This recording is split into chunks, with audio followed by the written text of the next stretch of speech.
Good afternoon. Can everybody hear me okay? You should be able to see my screen. TachEon Warp Predictive Time Indicator. AJ, kind of par for the course today, a little bit of headache. Freshly caffeinated, hydrated. Got a little food in my belly. And want to make sure you guys have a great, ladies have a great time with me over the next hour or so.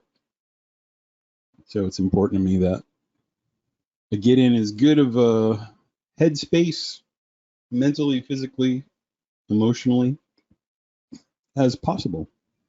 And so thank you for being here today.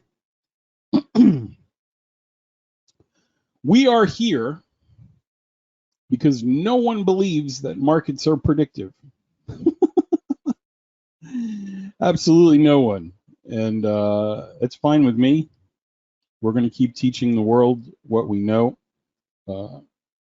Statistics, for every 100 people that come to the website, take the demo, go through a webinar, about 5 people actually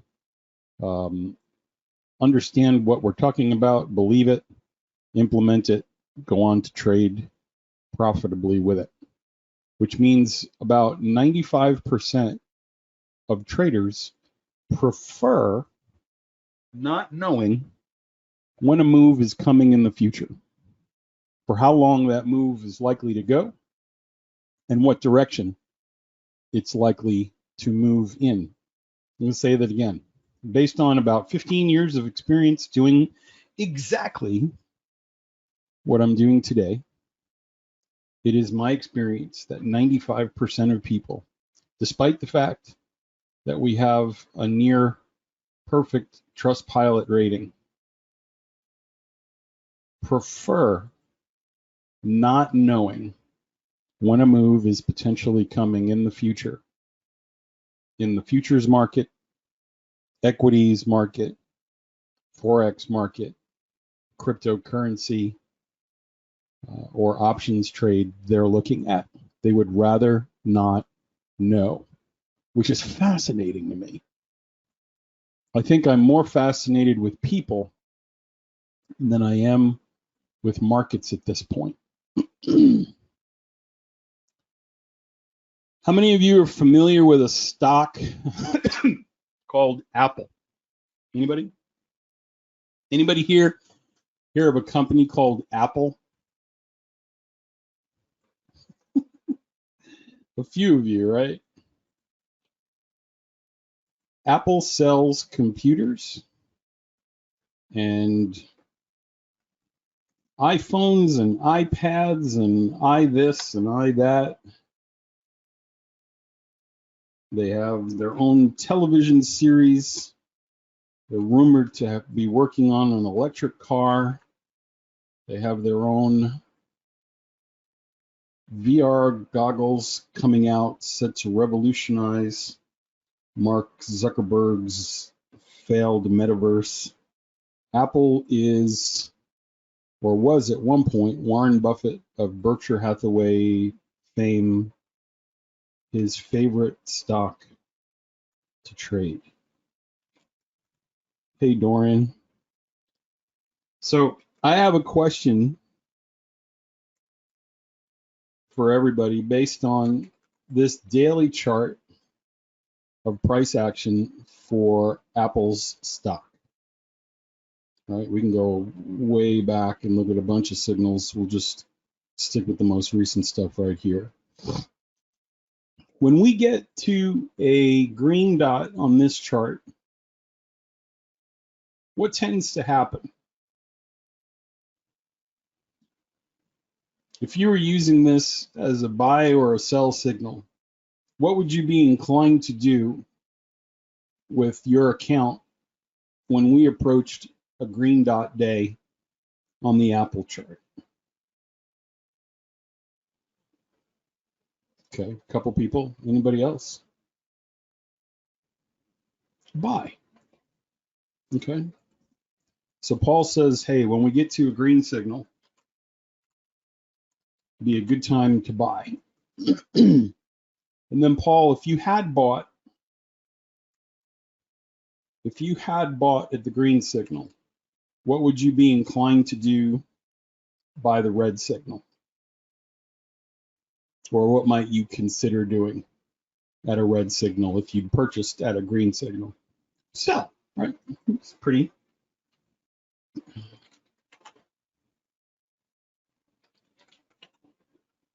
What if I told you that you could know the buy and sell times for Apple for the next month in advance? What if I told you I knew what days in the next month would be sell days and which days would be buy days for the next month? How would that make you feel?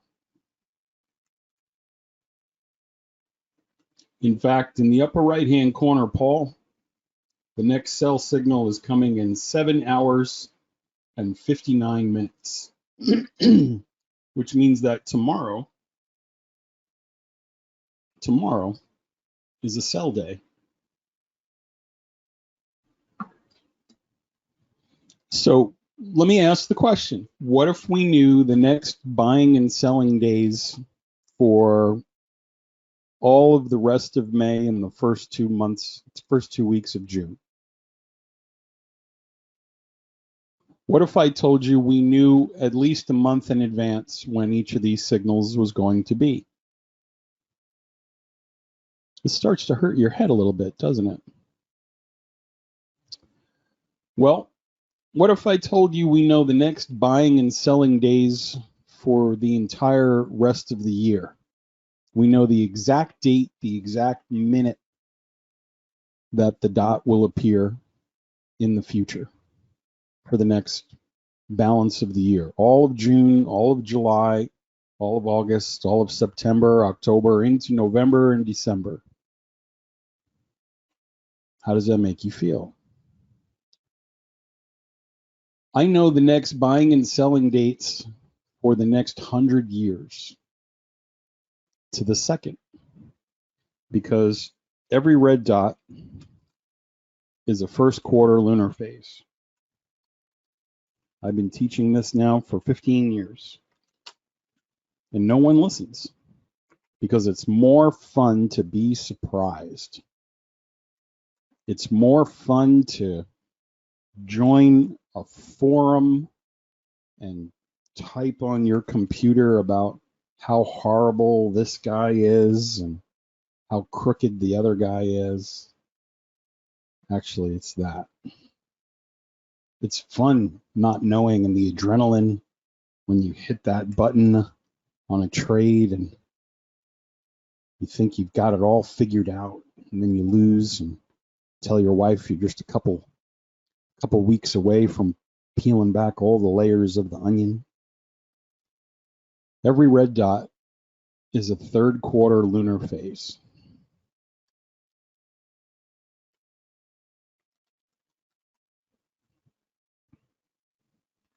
I've been teaching this for years. This is not the first time I've shown this chart.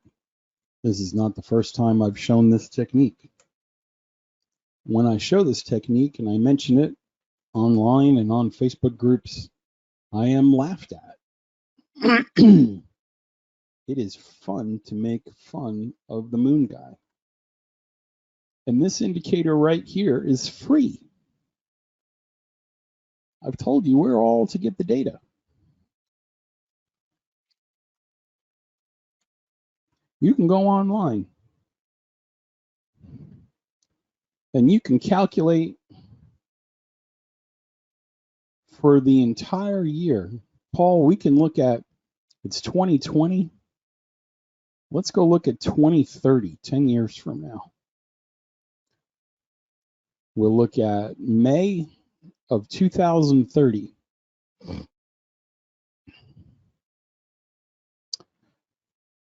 May 9th, 2030 will be a red dot on Apple stock. And May 24th May 24th will be a red dot. May 10th will be a green dot in the year 2030. Now, when I go online and I look for any mention of this,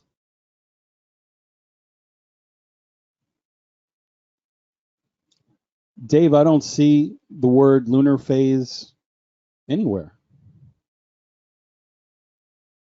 Apple stock price news and info, the Motley Fool. Hundreds of thousands of views a day. There's no mention of it.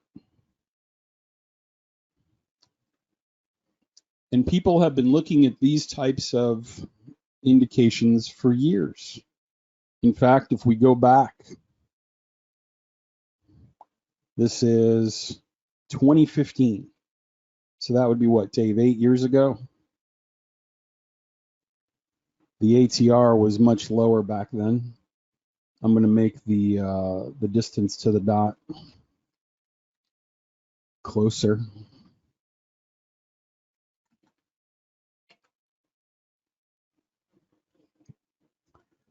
Paul, back in 2015, what happened around the green dots and the red dots with the price of Apple stock? Was it doing the same stuff? Boy, it sure looks like it. If we extend that to other markets like the E-mini S&P,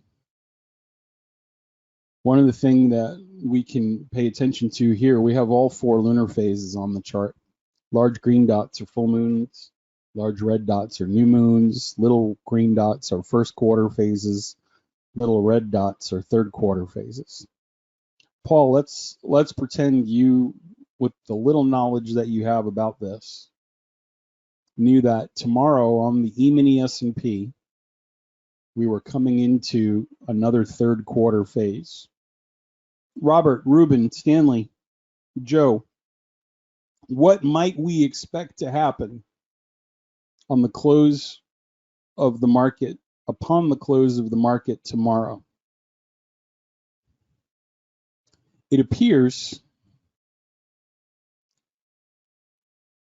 that the third quarter phase either marks the high of a move when it's a pattern 2, just a regular red dot, or Earl, when it's a pattern 4, it marks the low. No, it's not a pattern 4. For tomorrow to be a pattern 4, it would have to come down and violate the prior swing low. If the ES does not violate 40, got to put my old man glasses on, 40.69.25 tomorrow, it will not be a pattern 4. If the candle is anywhere close to here, and we'll probably tick out and run the stop right here, then in all likelihood, based on the predictability of what happens at third quarters, tomorrow should be the end of the push, and our nice little head and shoulders pattern here may come to fruition. Now, how much fancy technical analysis am I doing here? Does anyone not understand what I'm showing? Some of you are asking why. Why does this work?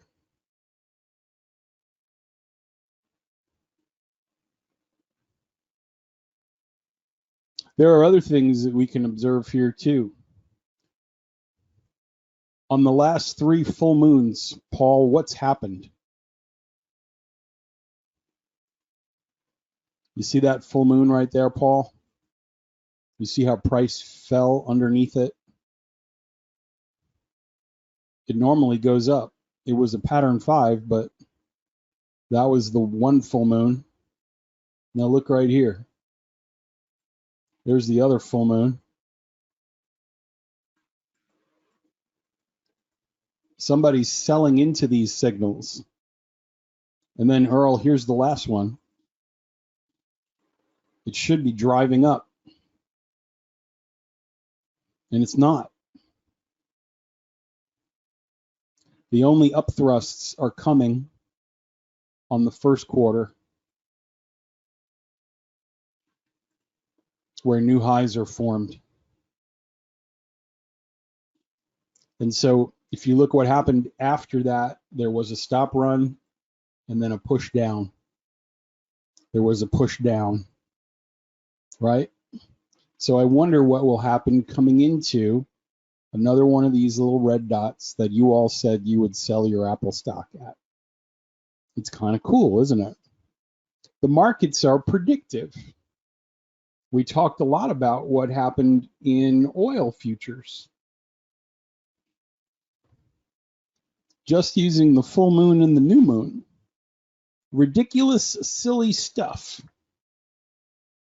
Ridiculous, silly stuff that doesn't have anything to do with quants or gurus or volume or VWAPs or super secret black box indicators. This is the size of the moon in the sky.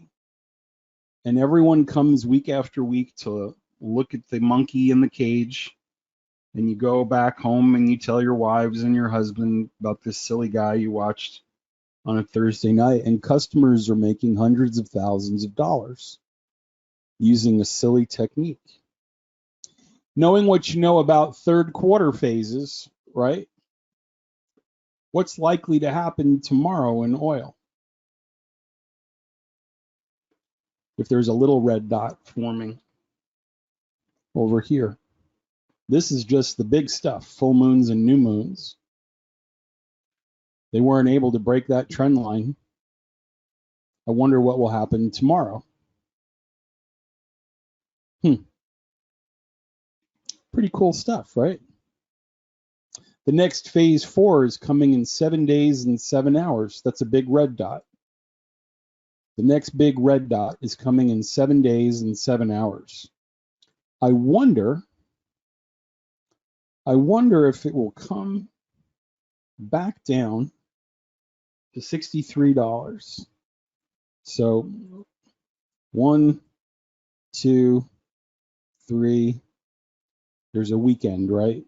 So sometime next week, wouldn't it be funny if there was a red dot right here, it broke the low and did the same thing this pattern 4 did over here?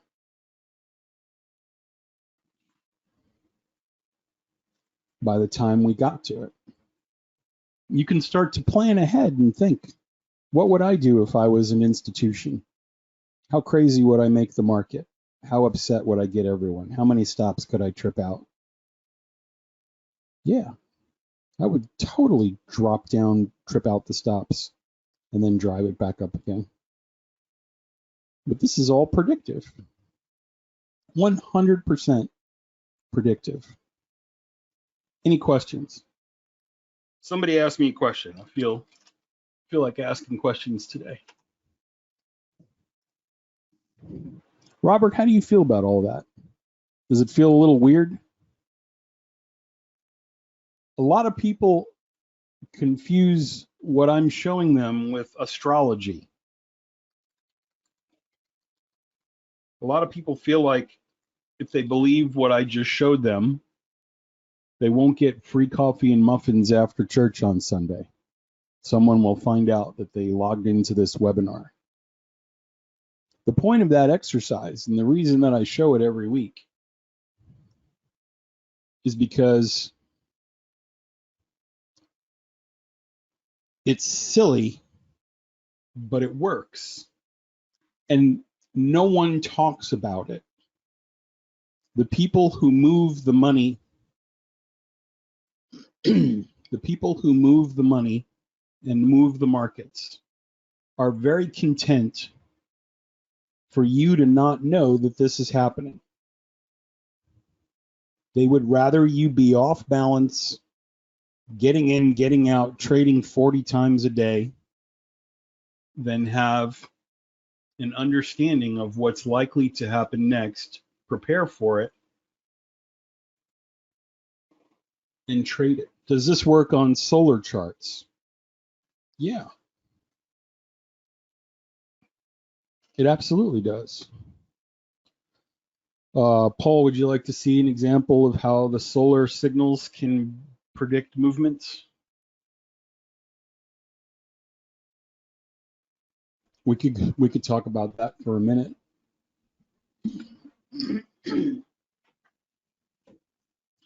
All right, I wasn't going to do it. I promise we're going to talk about intraday trades in a second.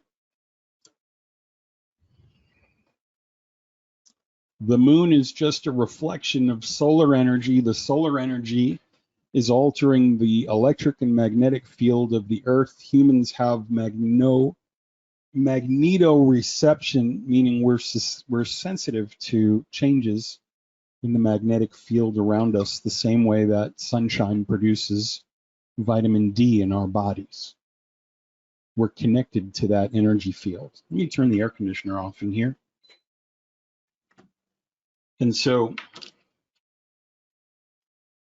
Paul, we can see that there's a connection between the maximum and the minimum of that cycle. Let's talk about that, right? So when you go from full moon to new moon to full moon, Paul, you understand that this was a maximum in energy, this was a minimum in energy, and this was a maximum in energy, right? Does that part make sense?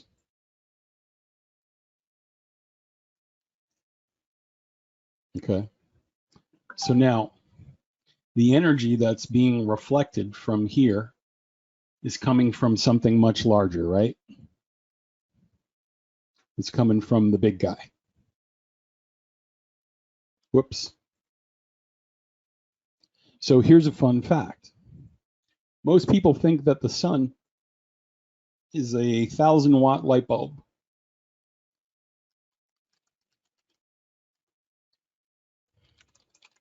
And in actuality, the sun is actually a dimmer switch enabled energy source. I promise there's an implication for this if you'll just hang on. On the surface of the sun, Paul, are things called sunspots. Those sunspots are miles high coronal mass ejections. So the cycle that we just saw in the lunar chart, Paul, can you see how the sun is active and inactive, active and inactive, active and inactive, just like the moon cycle is max and min and max and min and max and min? Yeah, right? Okay, now, here's a fun fact. If we go and look at large economic cycles, a really cool thing starts to happen. For example, can you guys see this okay? Paul, this is a list of US depressions and recessions going back to 1926 through 2003. And what I'm going to do, I'm going to take a screenshot of it. And now, Paul, everywhere that the sunspot cycle intersects the years of a recession or a depression, I'm just going to make that line red.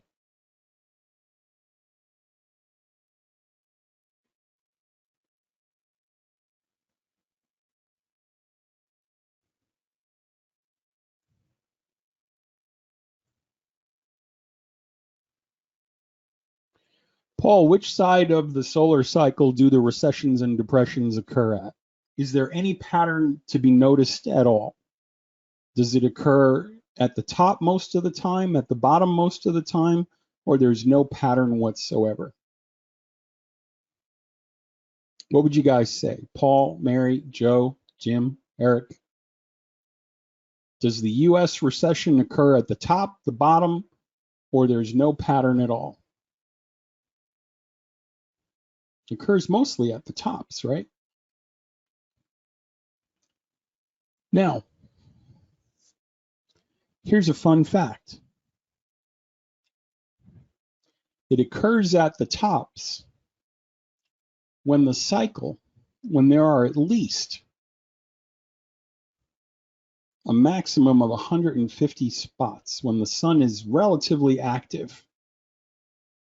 Jim, when it starts getting below 100, there's not enough energy to cause a crash. It's like not drinking enough sugar to pass out. And what happens, Jim, is when we have small cycles, like the one in the 1920s and 30s, the recession skips to the bottom. The recession skips to the bottom. So, Jim, can you see how that happened again in 2014, 2015?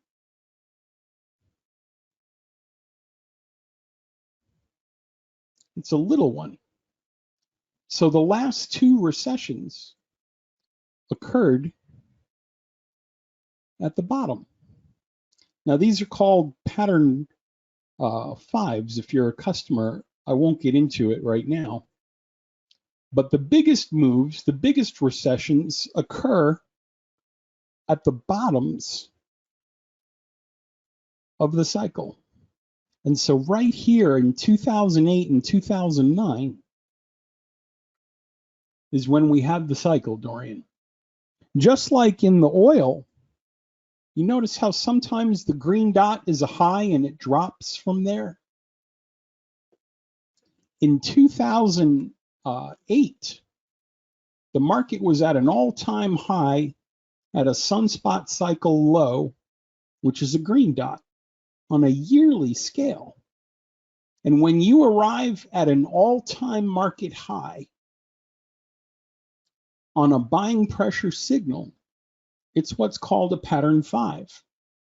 And in 2008, using the technique that I'm teaching you here today, intraday, the cycle dropped and fell.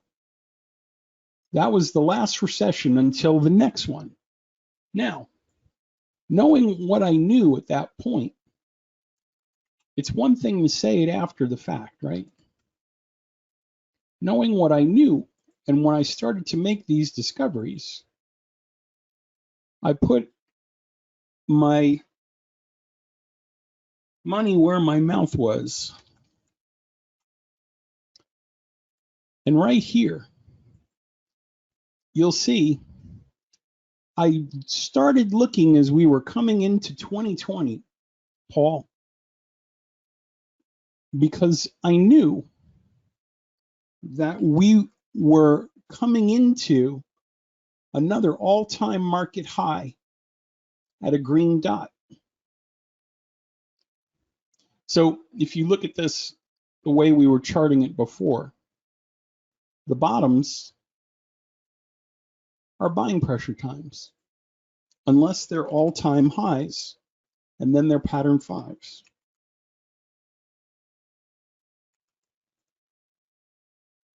And then, Paul, we know where the tops are, right? And this is something we can actually predict. NASA has a pretty good idea where the next solar cycle is going to max out.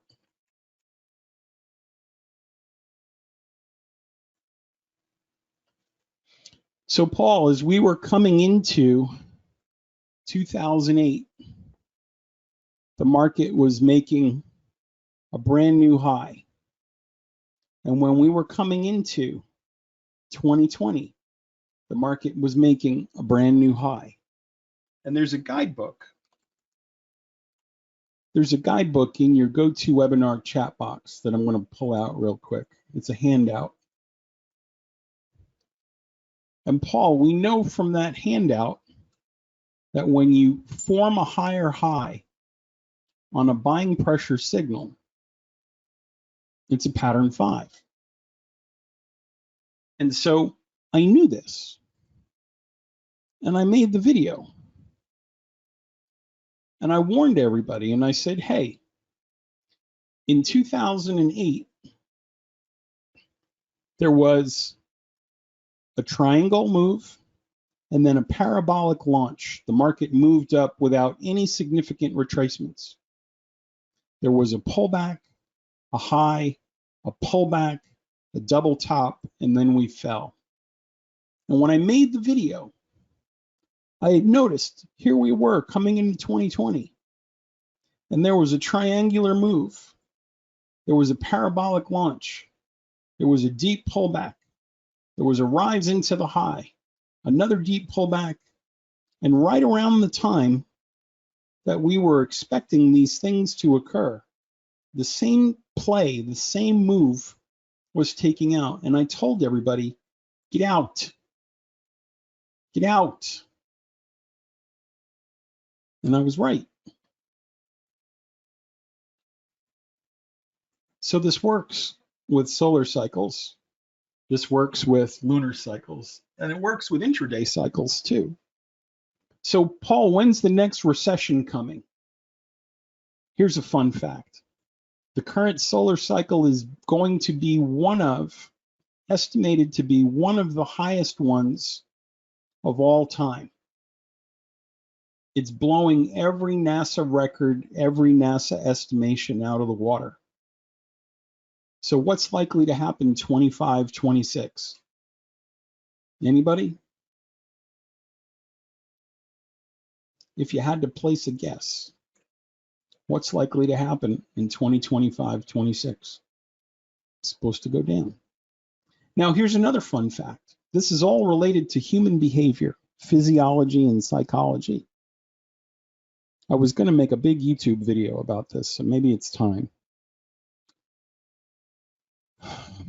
A funny thing happens at those years as well. If you chart human psychology,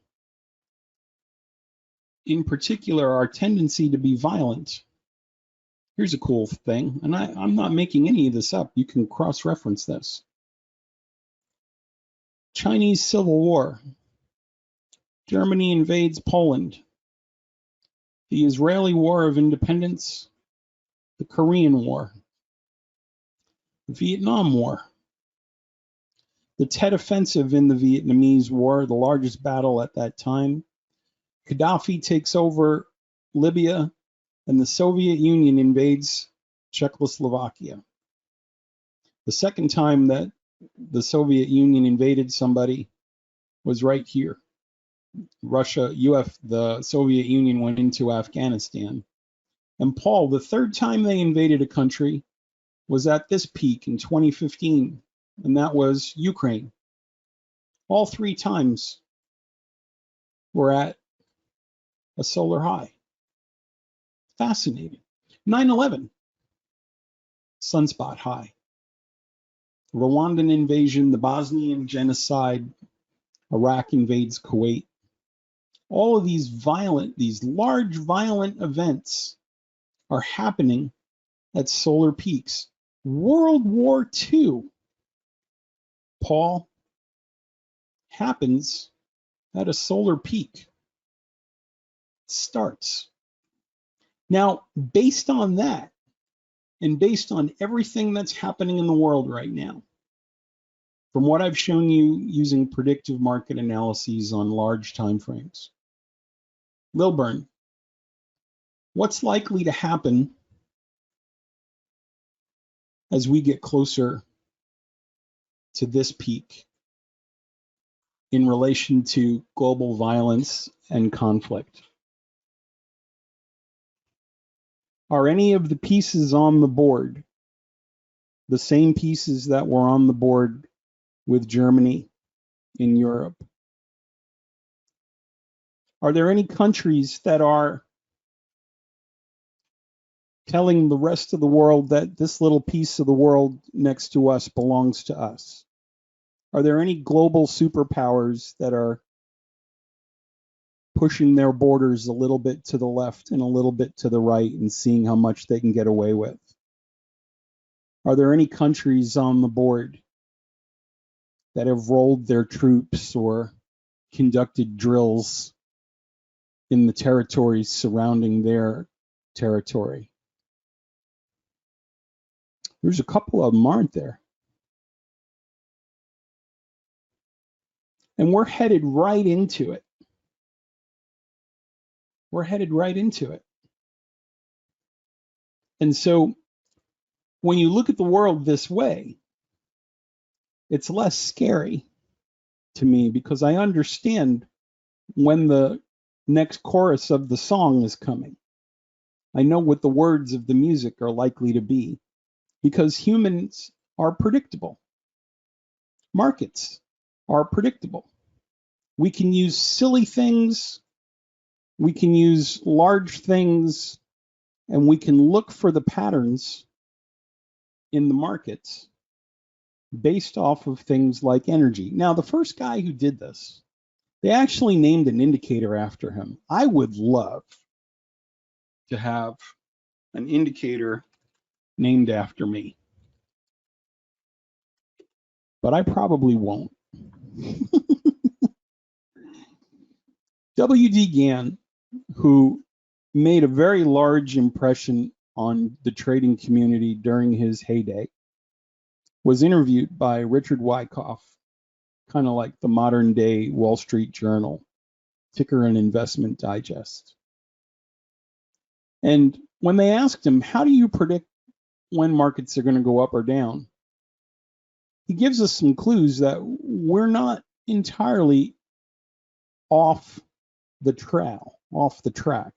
It appears to be a fact that Mr. Gann has developed an entirely new idea as to why markets go up or down. He bases his operations upon certain natural laws which existed since the world began. Natural laws. The word natural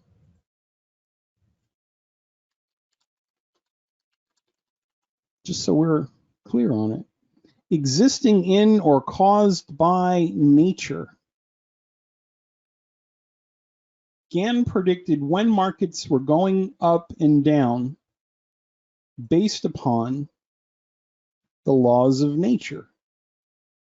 What could be more natural than a full moon? It's energy.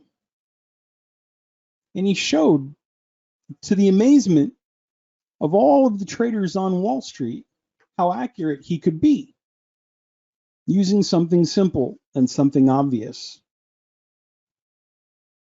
The size of the ball of light in the sky. Paul, if we extrapolate that out, we can see that those patterns continue into all avenues of nature and creation, right? So Paul, did that answer your question about the solar cycles? I didn't want to go down that road, but if you were curious about it, I wanted you to see there was some credence to that. We're paying close attention to it, in fact. You're welcome. So now, if we extend that philosophy, if markets are predictable in a real sense, in a real having skin in the game, making a video, hoping you're not the laughing stock of your peers type thing. What about intraday regular markets? And we're going to look at several here today.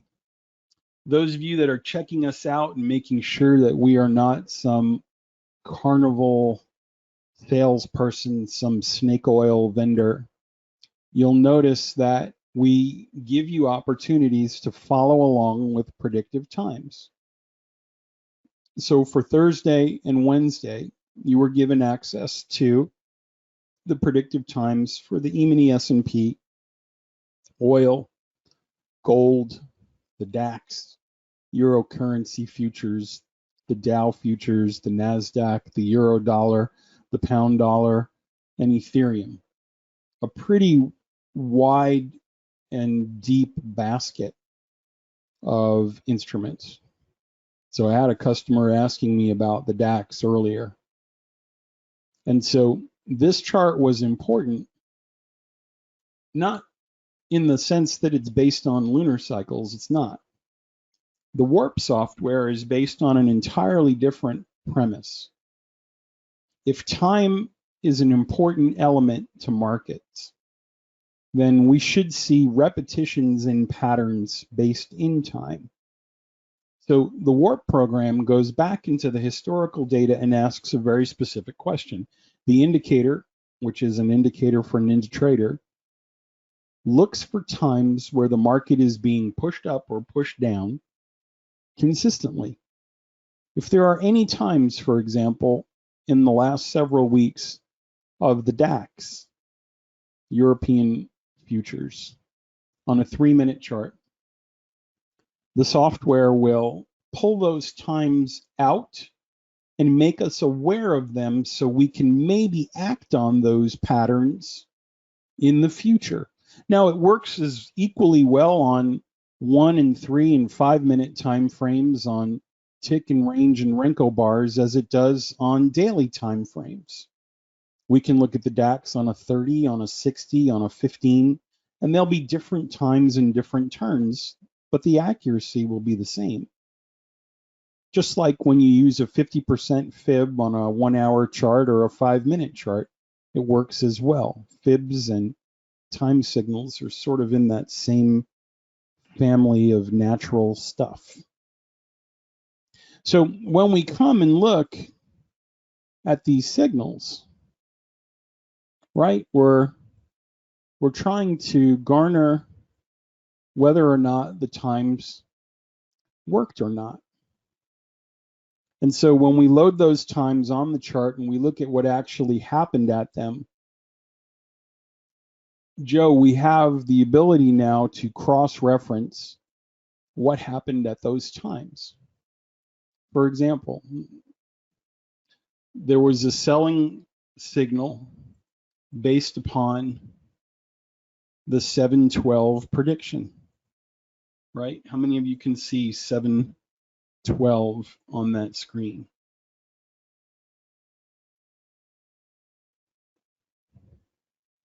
Yeah, let me just check something here real quick. Yep. And then 733 was a selling pressure signal. 854 was a selling pressure signal. 1003 was a selling pressure signal. And then 1021, Paul, was a buying pressure signal. 936 was a buying pressure signal.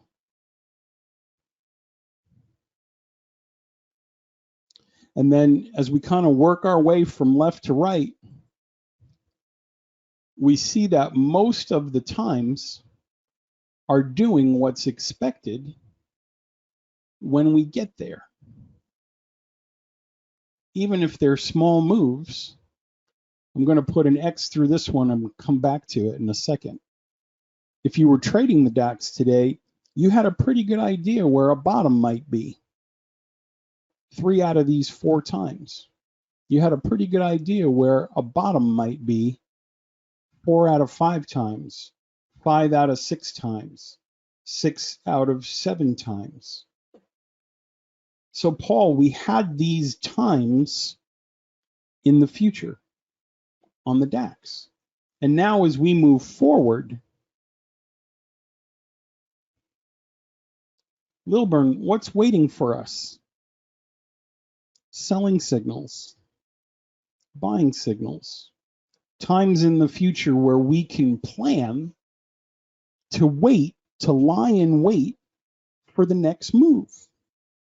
And the reason we care about what's coming up here is because of what happened at the forecasts we already waited for.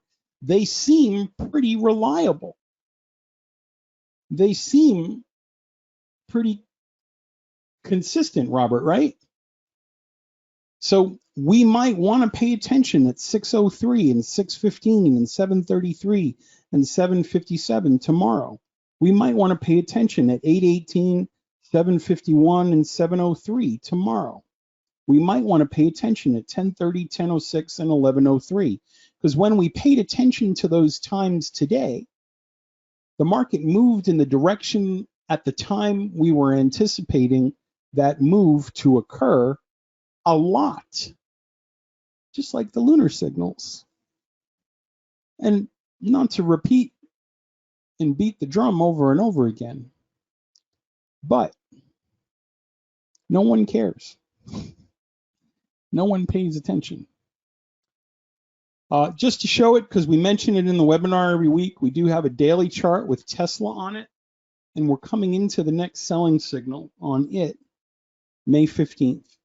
We had a chance to buy if you had a call in your options trade. That call should be expiring here. You should be looking to exit it by May 15th based upon our daily analysis of the Tesla chart. Right? The last several sell signals, just like our intraday DAX chart, warned us about an impending move. So if you bought Tesla somewhere around here, you should be exiting it somewhere around here and taking off most, if not all, of your position. The next buying opportunity is June 5th. It's right there, just like our full moon, new moon chart.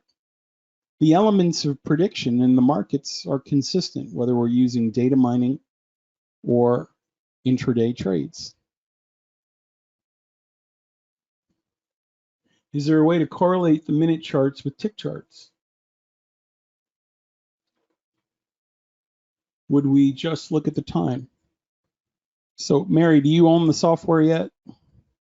You'll forgive me. I have a shorter memory than I used to.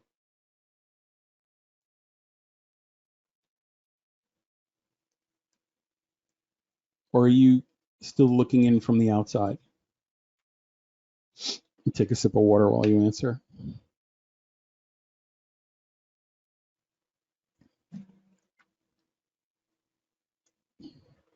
Is my audio working? Mary, can you hear me? Do you have the software yet, or are you a pilgrim still looking in?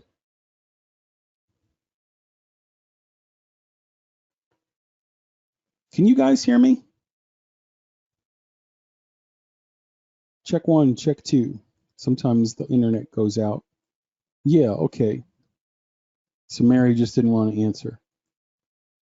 That's weird. Okay. Oh, I got you. Yeah, I never want to roll past someone's answer. So Mary, okay, you don't have the software yet. Okay, so I'm going to teach you a couple different things here real quick. Number one, because everyone wants to know how it worked on different markets, I got to cover this one real quick, and then I'm going to answer your question. So Mary, the signals for the 5-minute S&P were here for today. We had them since Tuesday. 725, 805, 835, 935, 1055, 1140. We've had those in the public record since Tuesday. Okay, Wednesday went by, Thursday went by. And now, Mary, am I okay if I say that this move at 835 was a high and we were expecting it to move down? Am I okay that we were saying we wanted the market to move higher from 935 until 1055? Down from 1055 till 1140, up from 1140 until 125, down at 125. It actually finishes right where it started by 320. It goes up into 340, 340, it pushes down, and the market's just kind of flat right here, right?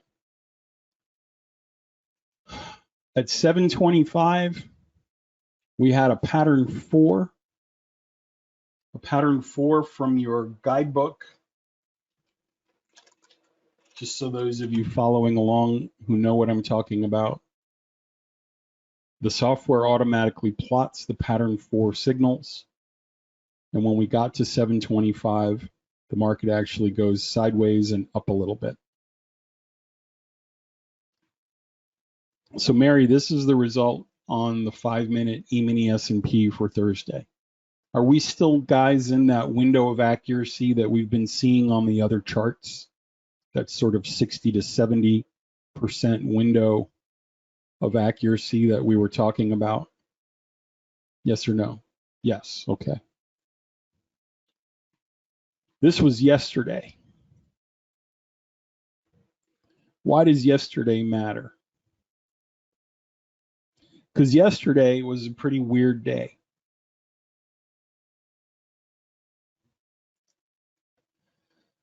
That same guidebook, I want to go over it with you here real quick. The pattern 4 that we just talked about. Lilburn.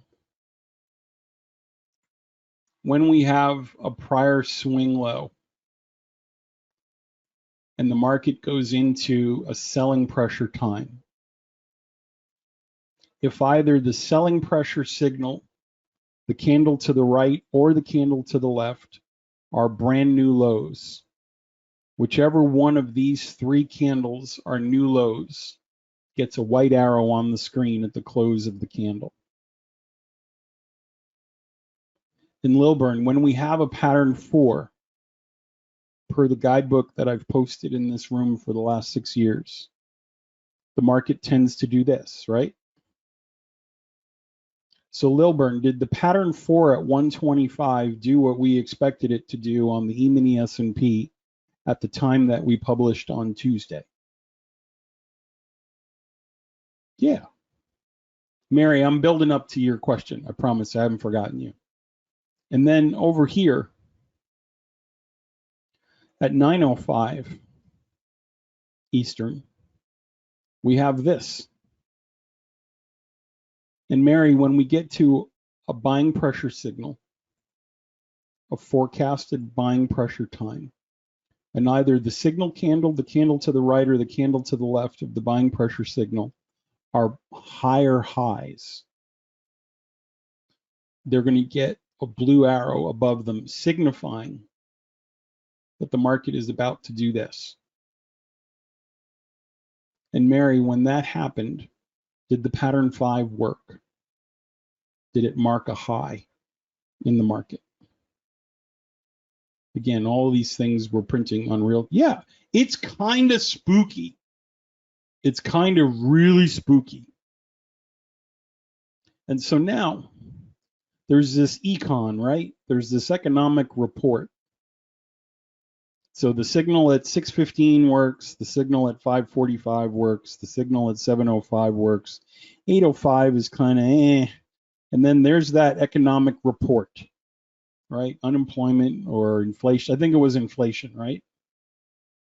And so the pattern 5 signal does what it's supposed to do. If you sold 935 with a stop either just above that candle or the high, that move until the next signal at 1050 is a $36 move. And then what happens at 1050? Well, at 1050, they started tripping the stops. Remember what I said about tripping the stops? They hit the stops right at the time they want to push back up. And the market goes up at the time that I told everybody it was going up. And then at 125, we arrive at a pattern 4, and it goes up.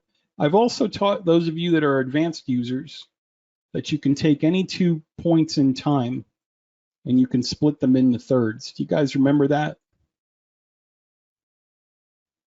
Paul, do you remember that? Juan? So if I take the time between 9:35 and 10:50 and I slice that pizza into thirds, the buying time that we were expecting in between was here at 10 o'clock. And then the selling time that we were expecting was here at 10:25. Fun fact, if you take this as a warp user, the levels that I use in my fib extensions are 0, 33.33, 66.66, and 100. And I can split any gap in time into thirds. It's not 100%, but look. Paul, do you see where the next reversal took place? Whoa, I got rid of my chart. Anyway, I'll get it back here. Hold on. I closed it by accident. If you split these times into third, you had the intermediate moves. If you split these times into thirds, one of the intermediate moves took place. So about 75% of the splits took place. And then you had the pattern 4 right here. So Mary, we can use the predictive times intraday to anticipate when markets like the S&P are about to go up or go down hours, minutes into the future, right? Using those same settings that we've used on all of these different charts. So when you ask the question, what do I use for tick charts? There's sort of a blended technique that we need to get with. So let's take a look at a tick chart. New ES 0623, and we'll load a 2000 tick chart. And let's load 3 days of it.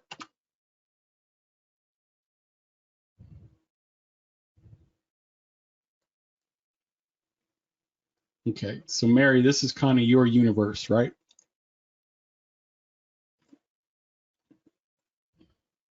So one thing, you don't have to reference my prediction times. If you own the software, you can come in here and just add the indicator. And let's start with the most basic analysis, a 24-hour analysis. Please forgive me.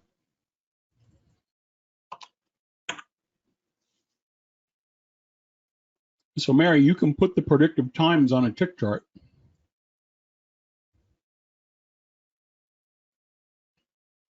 And you can still see the times coming up in the future.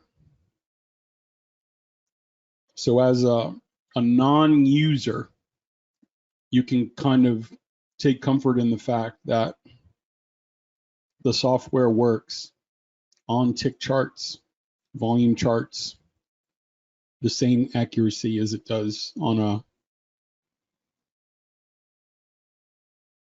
minute-based chart. Okay. Now, that said, if you didn't know, if you wanted to, we used to have an indicator that did this years and years and years ago. Let's say your chart was a 2000 tick chart. The way that I would tell you to do it, kind of fast and furious, is I would take your tick chart basically from the open 9:30 to the close, so right around here. And then Mary, I would open another time-based chart. And we're going to correlate structure and see if the reversals match up with the 2000 tick. So here, let's load a 5-minute. We'll load 3 days of it. And Mary, what I'll do is I'll sneak the chart like that, or I'll slip the two things together. Let me put that here. So they both contain the same amount of data. So 9:30 is right there. And over here, 9:30 is there. So Mary, does that chart look like this one, or does it look like an out of focus version of this one? It's not close, right? So if I drop it down to a 3, you see how the structure starts to mirror what's going on over here? A 3 is still too blurry. The candles are too big. Now we'll go to a 1.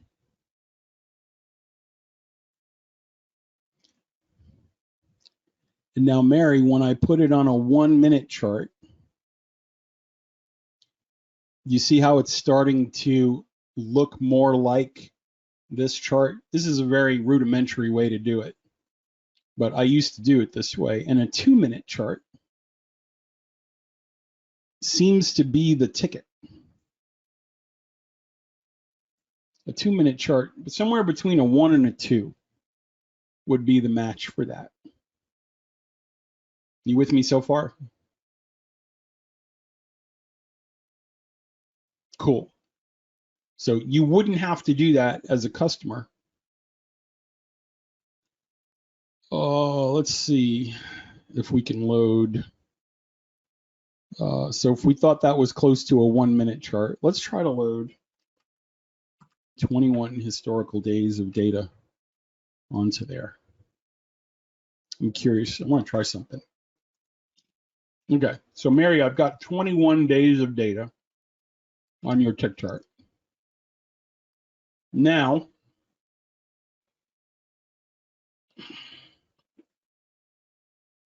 we're going to put some times on it. Let's see if this works.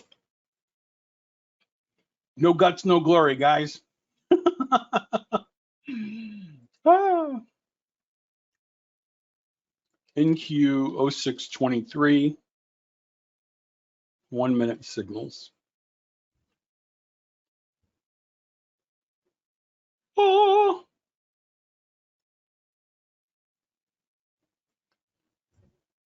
So Mary, what I did here was I took the 1-minute NQ signals from the forecasts that I published, and I put them on your 2000 tick chart. It doesn't really line up. So I think I'm still a little off. I think it's actually less than a 1-minute chart, if I had to guess. But there's all sorts of ways that we can do it where you don't have to actually figure out what chart to use. You can put them right on a tick chart. So I'm guessing you didn't know that when you asked the question. How does this work on forex? Okay. So these were the signals for the pound dollar that I published on Tuesday. These were the signals that I published for the pound dollar on Tuesday. Are we still in that same window of accuracy? Those times existed since Tuesday. We have the pound dollar. Oh, I had the pound dollar and the euro dollar. So when we take the times that we've been waiting 2 days for and we overlay it on here, how did we do? You did pretty good, right? Okay. So it works on forex.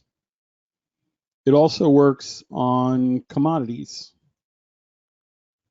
like oil. So if we take a 3-minute chart on oil and we apply the same things to it, right? Let's go in and put our patterns on. So you guys, now that you know what 4s and 5s are, we might as well turn them on. And let's see how we might have traded oil today. I teach a system, a very basic system, to customers who don't have a trading system. I teach a system to customers that relies on trend entries. And there are 2 types of entries that I specifically teach and follow. The first one is called a signal with trend, and it involves the following. If you've heard this before, bear with me, some people haven't. So Paul, Mary, when I'm trading, I'm looking at a 120 period moving average in the webinars. I'm looking for a signal in the direction of the trend a buy time if the moving average is rising, a sell time if the moving average is falling. I'm going to enter on the close of the candle. Let me draw this out for you. I'll enter on the close of the candle. My stop is 1.5 average true range values away. You can make that tighter if you want. You can make it bigger if you want. It's a dynamic stop because when the market slows down, it gets smaller. And then when the market gets more volatile, it expands. So the potential for risk increases the faster and more volatile the market is, and our stop adjusts automatically for that. We enter at the beginning of the time window. We exit by the close of the time window. Enter at the close of the candle. The stop is 1.5 ATR values away. We exit by the close of the next signal. Enter by the close of the next signal with trend. Exit by the close of the next opposite signal. Our stop is 1.5 ATR values away. When people do that, in the Skype group for our Warp users today, we had a customer post his results today trading the micro NASDAQ on a 3-minute chart. He was positive $85 today on the NQ, doing exactly what I teach you every week. So it's a very simple system to follow. When we get to the next signal, it's a little harder to understand, but I'm pretty sure I can help you understand it. If the trend is up, we want to be buying. But the one thing we don't want in our way, of course, are sellers. And so in this example, when there's a 9:30 signal here, it's telling us, Mary, 9:30 historically, the market drops like this. So we don't want to sell, or we don't want to buy just now if that's the case. Because if history is any indication, Goldman Sachs and JP Morgan and all these guys are going to start turning on their algorithms and dropping the market. And then, Mary, it starts to rise. It starts to go higher and higher. And we're like, wait a minute, where are all of the sellers? The trend is still going up and nobody is selling when they're supposed to. And I will actually teach customers when it punctures the selling pattern stop, all bets are off. Nobody's here. None of the sellers we were expecting arrived. They left. They abandoned that behavior pattern. I don't understand. Bill comes to bingo every week at 8 o'clock. I hope he's all right. I hope Susie's all right. You know, she's had that bad cough. He's here right on the button, 8 o'clock every Thursday on bingo night. And then you look over and Bill's chair is empty. We look over at 9:30, no Bill.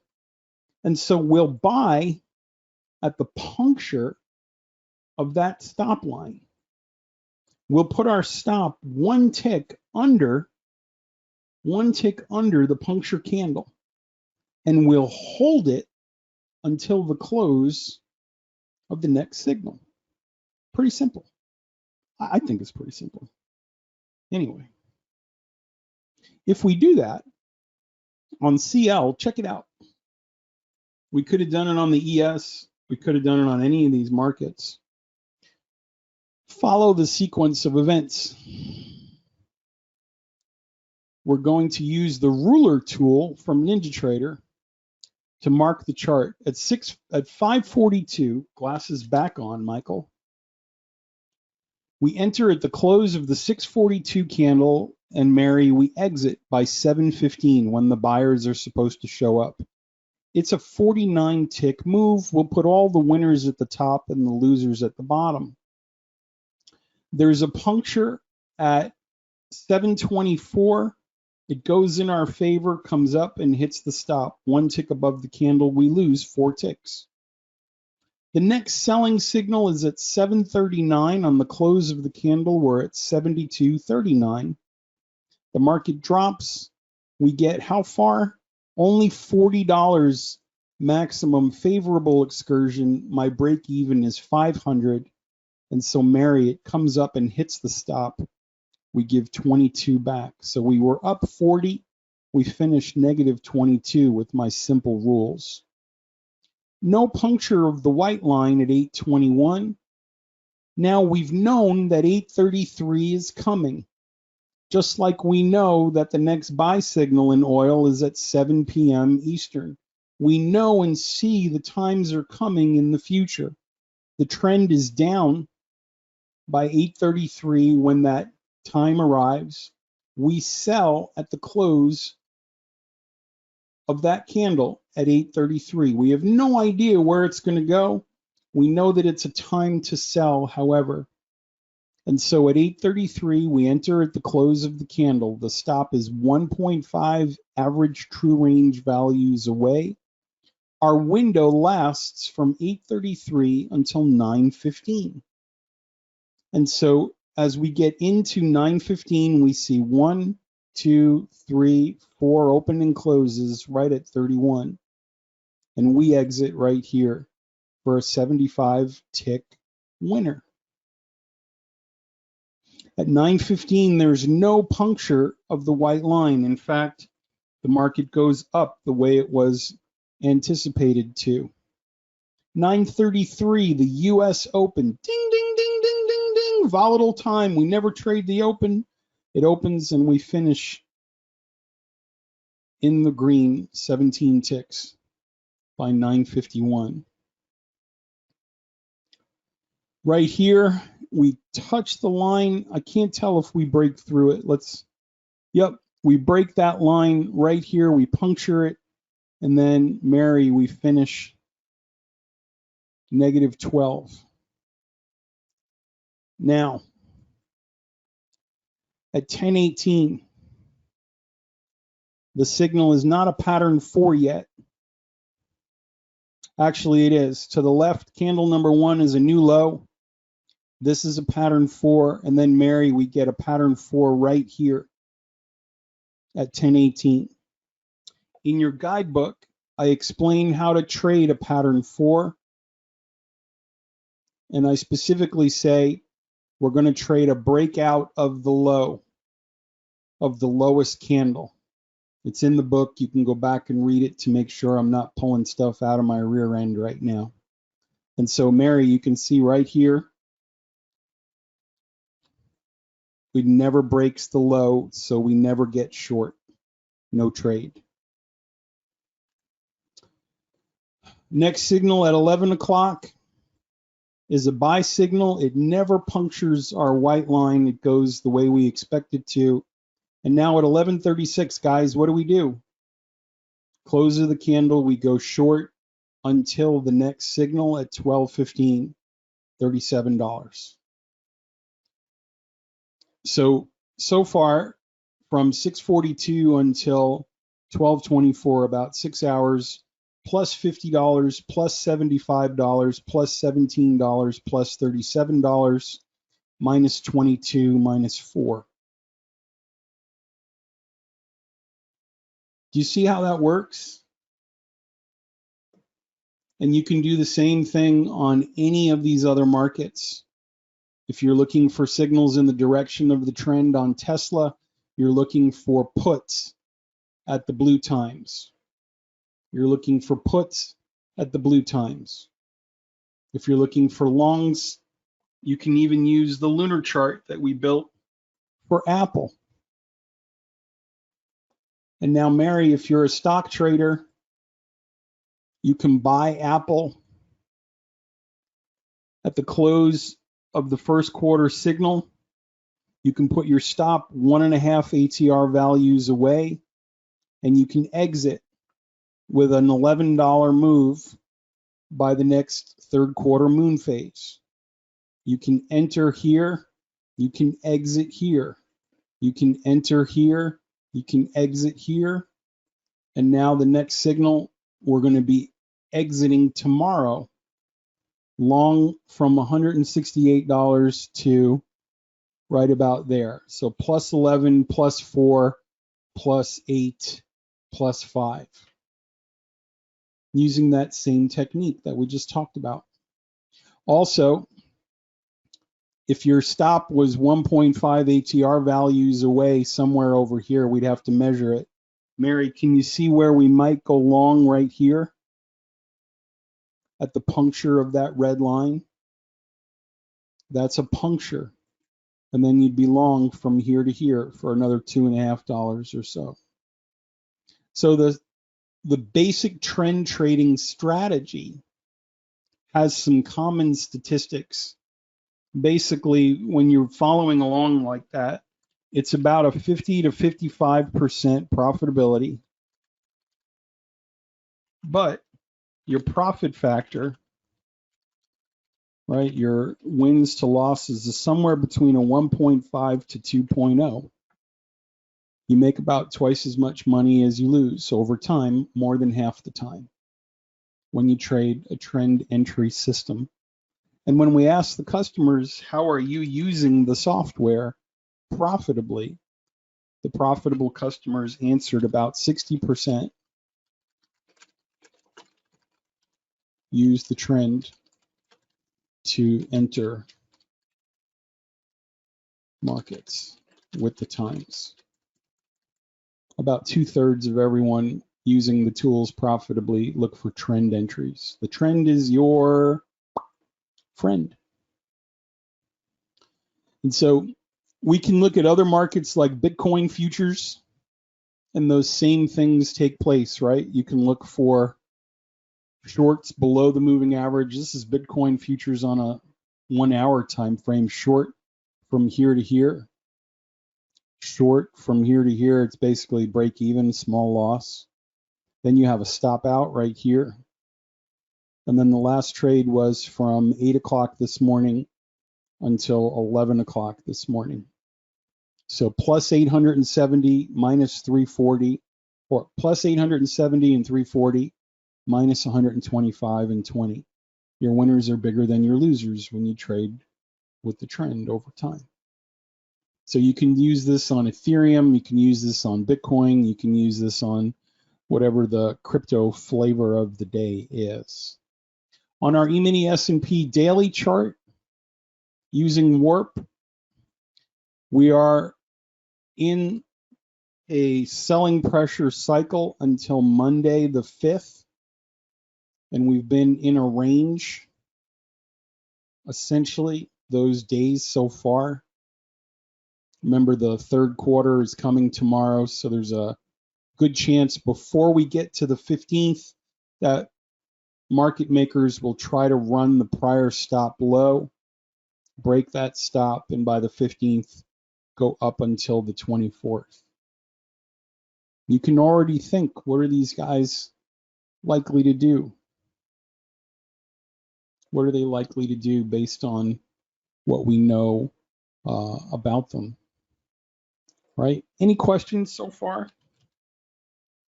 The point that I'm trying to make is most of you are trading reactively using lagging indicators to essentially shoot in the dark and hope for the best. You're using tools that were designed to tell you what happened in the past to guess what will happen in the future. And if we apply this to markets like the E-mini NASDAQ this morning, you can see there wasn't much random at all today. They were basically following through on all of the promises they made in the historical data. They were telling you in the past, look, this is what we do at this time. This is what we do now. And our brains aren't capable of remembering those things. Our brains aren't capable of keeping track of what happened. And yet we sort of have this map now, right? We can peer into the future and see what's likely to happen next, into the evening, into the Asian session. We can go even further into the London session. All of these times are waiting for us.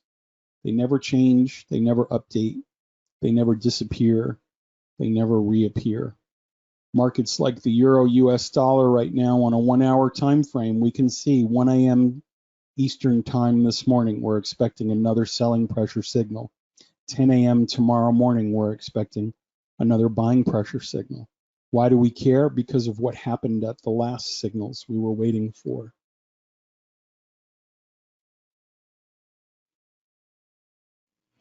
Billy, I've been showing you the alerts all morning, all afternoon rather. It's not a trading room, it's a place where customers meet and interact and collaborate. I gave you the signals for today. We've been looking at them the whole session.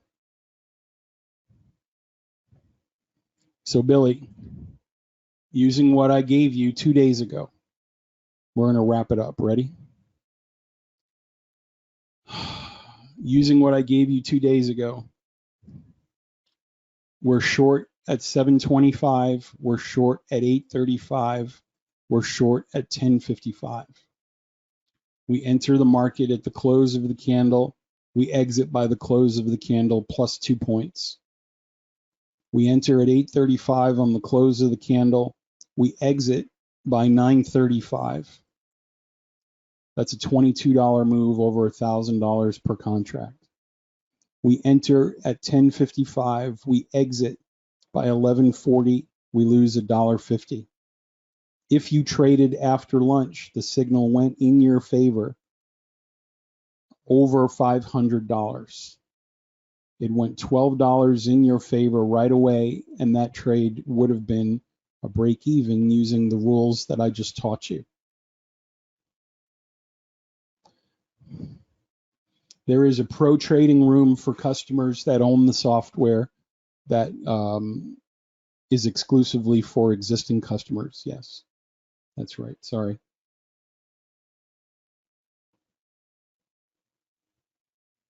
So this is how you make your decisions as to whether or not the software is good for you. If you're just looking for someone to tell you when to get long and get short, we're not a good fit for you. If you want to be a better trader and have more confident signals and know when the market is likely to go up or down in the future and get into profitable trades more often than not, then we're probably a good fit. We are not a call service. There's enough of those out there, I'm pretty sure. All right, coming around the stretch. Anyone have any questions about any of the stuff that we talked about? Disputing the accuracy of any of the signals that were given out to you 2 days ago? Disputing any of the entries or exits that we showed you could have used in oil or the S&P or the NASDAQ or whichever other any market? Again, only 5% of you will adopt this. There's 2 or 3 of you in here, statistically speaking, that have ears to hear what I'm telling you. The other 90+% of you won't believe it. No matter how much proof I show, no matter how accurate the signals were, no matter how profitable they were 2 days later, you will not believe it. I make posts all the time. If you're a Facebook user, you might see me. Any of the E-mini S&P groups that are online, Billy, you'll see my before and afters. So Billy, I posted the signals for the S&P 3-minute chart at 11:30 today. And all these signals were available to everyone out there, about 8,000 people. And none of them asked me questions. Because it's fun using the other stuff. There's one guy on there, I'll show you what people prefer. This is what people prefer. Let me see if I can find it. There's one guy on here. Billy, they would rather look at that. Mary, they would rather have a screen that looks like this. David, look how many colors there are. There's so many lines. Maybe it'll help you too. Here's a screenshot of today's progress. It's so easy. This is what I compete with. And nobody cares. They would rather look at that. It's so obvious. David, looking at this chart, isn't it so obvious what to do? Look, it told you everything that has already happened.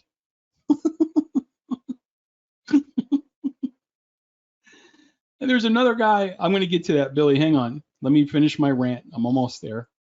It'll take me 30 more seconds. I really want to find the guy with the crazy looking candles. There he is. Dave, he's my favorite. I love this guy. Look at that. I know exactly what to do, when to get in and when to get out. There's all these little bubbles. There he is again. Look at that. Oh, it's so easy. Look, target. That's the target right here.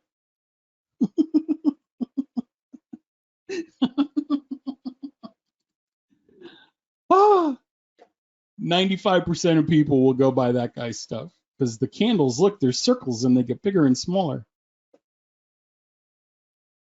The program that we're talking about is called TachEon Warp. It is our flagship product. Don't even worry about these other things right now. The one we're talking about is Warp.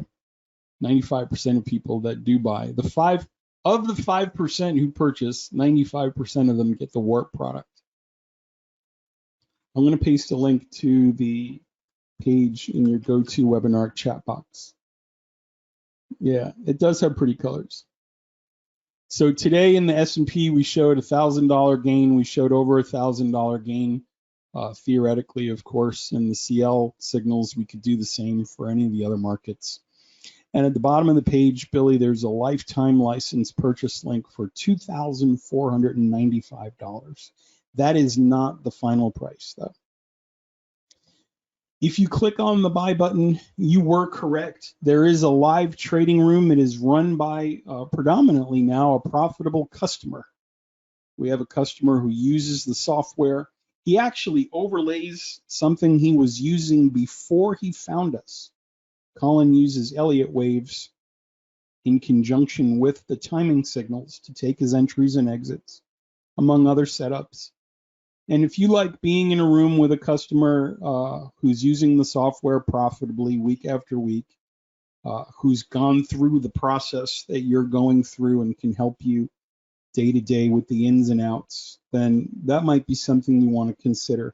It's normally $200 a month, but when you buy it at the beginning with your software, it costs $150. There are 3 sessions a week, 4 weeks a month, from 8 o'clock to 12 o'clock Eastern. Colin's a pretty great guy. He's probably had the software over 10 years at least now. If you don't want that, that's fine. Go to the checkout without adding that in there. And then there's a purchase agreement. You can read through there. We're basically promising the program will be bug-free. It's a Ninjatrader indicator. Plugs directly into the software. It's a lifetime license for the platform. All the updates are included to the Warp program for free for the rest of your natural born life. This is a transferable license. If you die, you can leave it to your neighbor, to your Uncle Frank down the street, whatever you want to do. And then, of course, the disclaimer. Remember, you can lose a lot of money if you're not careful. If you go and you agree to those terms, there is a place to put a promotional code WARPOFF,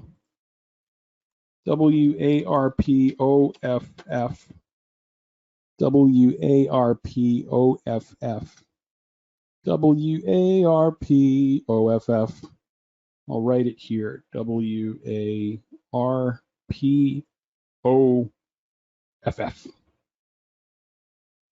If you add that and update, it takes $500 off of the software. We showed over $1,000 gain in the ES today alone, theoretically. And yeah, we do have a pretty high Trustpilot rating. our customers that rate us. We're almost at a pure 5.0 out of 5 after 15 years or so of being in business. We have close to over 4,000 customers all over the world, and we love what we do. I love this stuff. For the people who are ready to learn, there is a free video training archive on the website. We do have tutoring and mentoring sessions available. We do have the live trading room if you want to watch that. Your installation is white glove and included. So we will log on to your computer, install it, make sure it's working correctly, and give you some templates to get you started if you want to use that too. We are an American-based company. My partner and I are engineers by trade. I have a bachelor's of science in mechanical engineering, and I love building things for people that make their lives easier.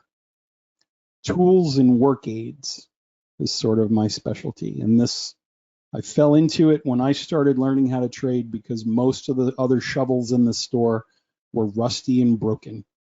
And so I thought we could build a better shovel, and it's just been a crazy ride. We've been on this train that essentially took off out of the station, and I haven't had a chance or a time to breathe since then.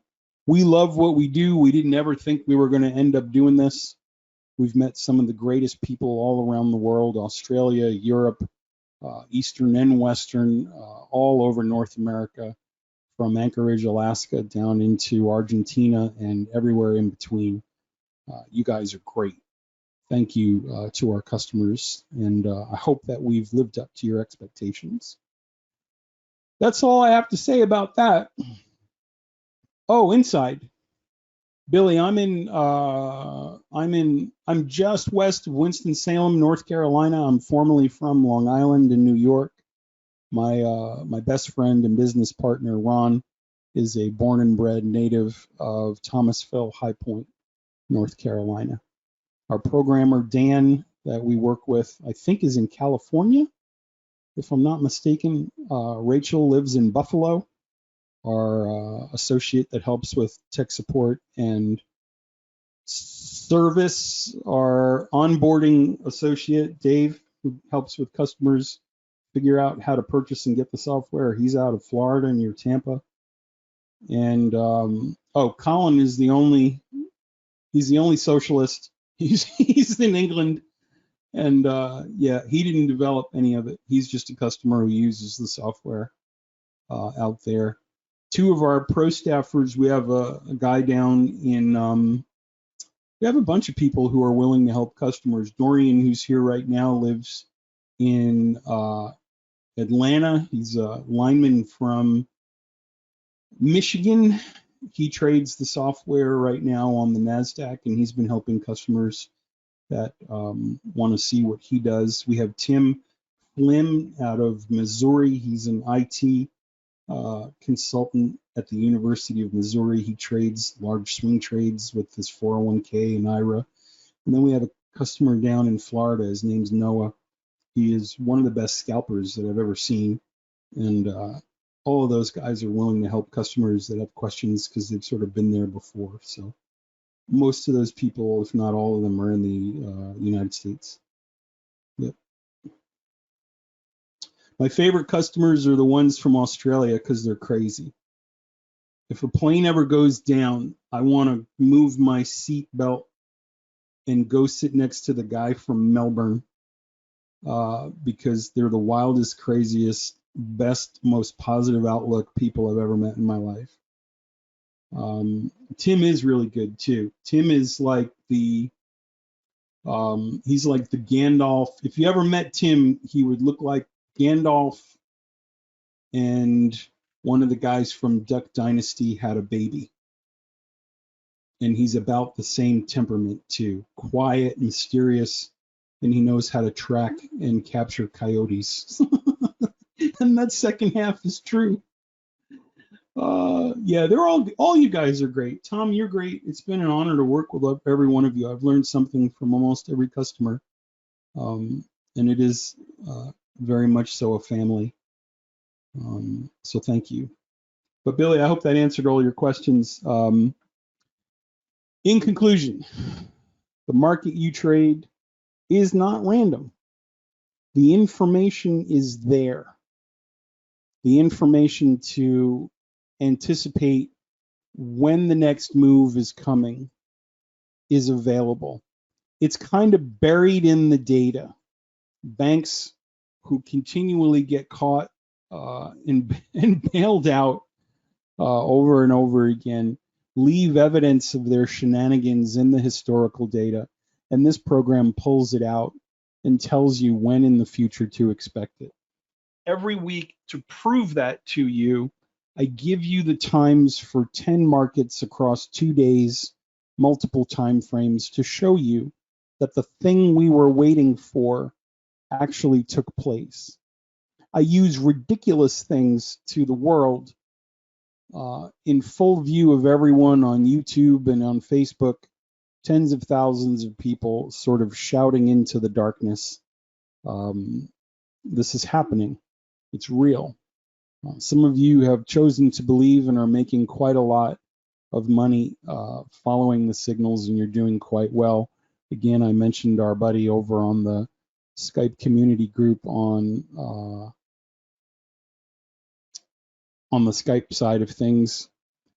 And if that's something you're looking for, if you've always had this sense that the markets are sort of manipulated and rigged, and there was somebody who knew when you were about to hit the buy or sell button, and you just kind of want to get in their heads for a little bit and get a feel for what they're about to do, then I think we're a good fit.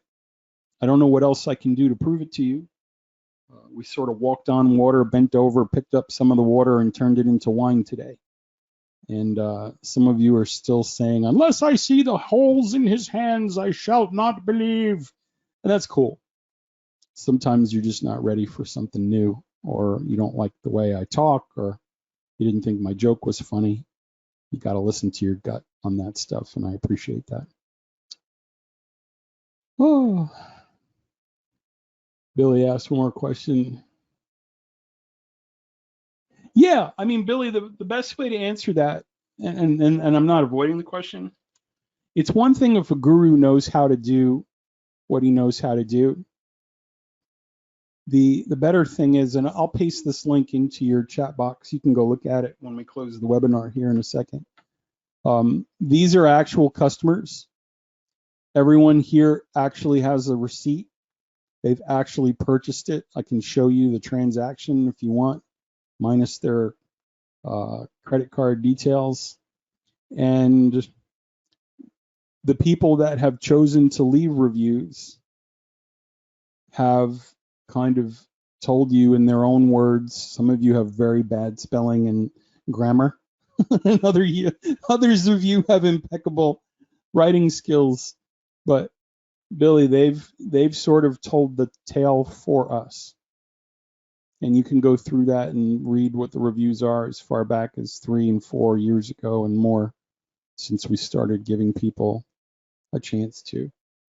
So anyone who wanted to leave a review could, and when they did, they had some pretty good things to say about us and their results. So I would encourage you to go through that. Don't believe what I say, believe what they say. It's one thing if I know it.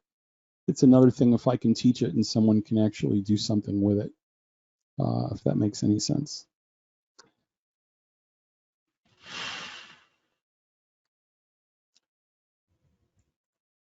In true fashion, we are at the time, the benediction of this holiest of holy events. May the wind be at your back. May the sun shine upon your glorious, beautiful, handsome, scraggly, scarred, scruffy faces. Bunch of nerf herders. May the valleys of adversity rise up to meet you. May the mountains of affliction and oppression and resistance sink low and lay flat before you on your journey. It has been an honor and a privilege to share what I've learned with you, with all of you.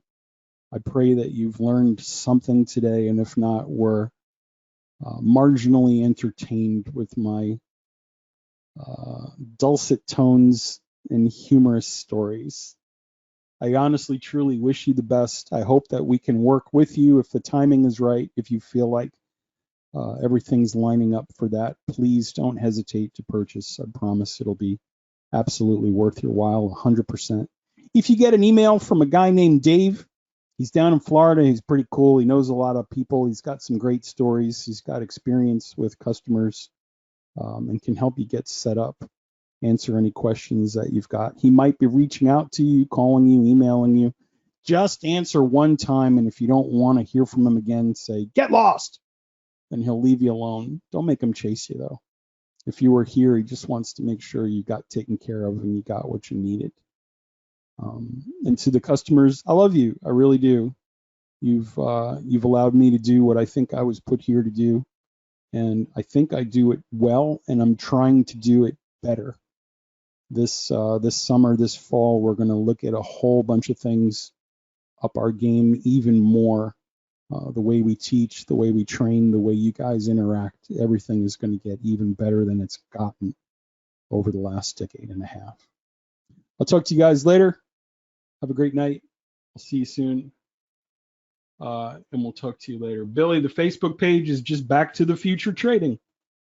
Back to the Future Trading. You'll find us right there. Big Flux logo. No worries. All right, guys, take care. Welcome on board to our new customers. Talk to you later. Mary, sign up. Billy, sign up. This is your sign from heaven. I'll see you later. Bye-bye.